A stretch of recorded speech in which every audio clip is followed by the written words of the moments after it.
Hi, my name is Jeff James. I'm with the Federal Motor Carrier Safety Administration, part of the United States Department of Transportation. We're here today in Seattle, Washington, doing a non-motorized traffic large vehicle safety assessment. These safety assessments are taking place throughout the country, but the unique thing about the assessment taking place here is that this is the only one that's focusing on large vehicles. So the event day has a number of elements to it. The first part of the day, we are giving the audience and the participants information that they need when they go out and experience the neighborhood. They're going to get information about the engineering aspects of the neighborhood, as well as the bicycle advocacy perspective, and as the freight mobility point of view as well. And although the Department of Transportation is focused primarily on transportation, we also see this as an opportunity for economic development. It's about quality of life and ensuring that we have safety for everybody who is a part of our national transportation system. And that's where we need to really define where everybody needs to be. I think that's really the goal for us, so that everybody can be predictable, and that with predictability we can improve safety. The overriding thing of Vision Zero is around street design. And that if we are having to enforce our traffic laws, then we have failed to design our streets properly. We govern speed. That's a choice we make. It's something we've challenged the federal government to actually have a across-the-board speed limit for trucks commercially. Conventional bike lanes, now we're really understanding that these shouldn't be applied in settings where we have speeds over 30, 35 miles an hour. Then the participants will get to experience the neighborhood. They'll have three choices. They can get a ride-along in a truck like this right here. We also have a transit bus that is taking participants to the neighborhood. And the third option is they can view a video of transportation through the neighborhood from the perspective of a bicyclist as well as a large truck. We have a few other demonstrations taking place today.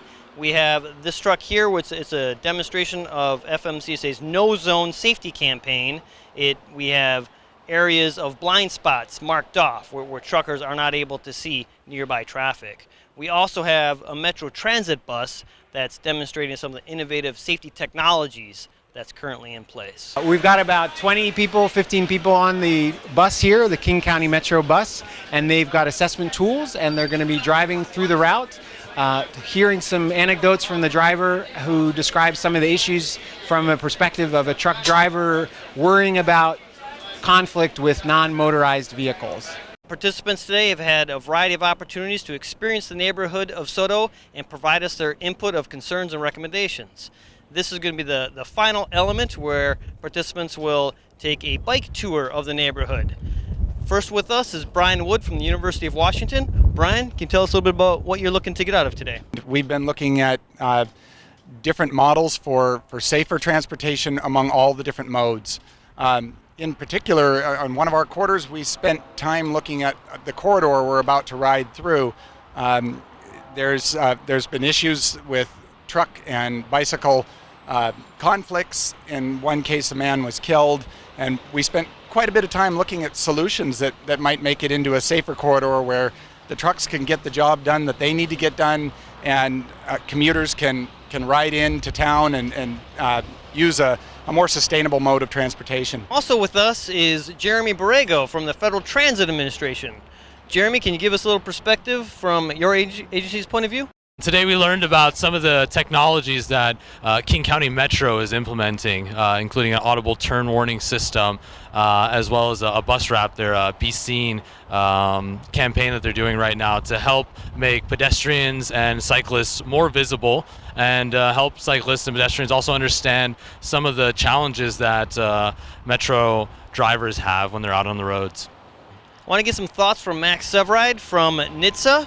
We're very hopeful that this will provide a larger input for the national discussion about traffic conflict with large trucks and non-motorized vehicles. I've learned a lot, and I hope that in the future we can make our roads safer for bicyclists and pedestrians.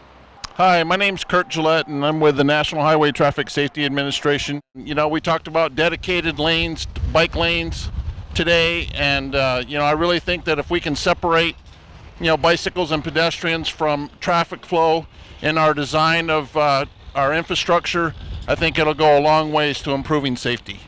Let's ride!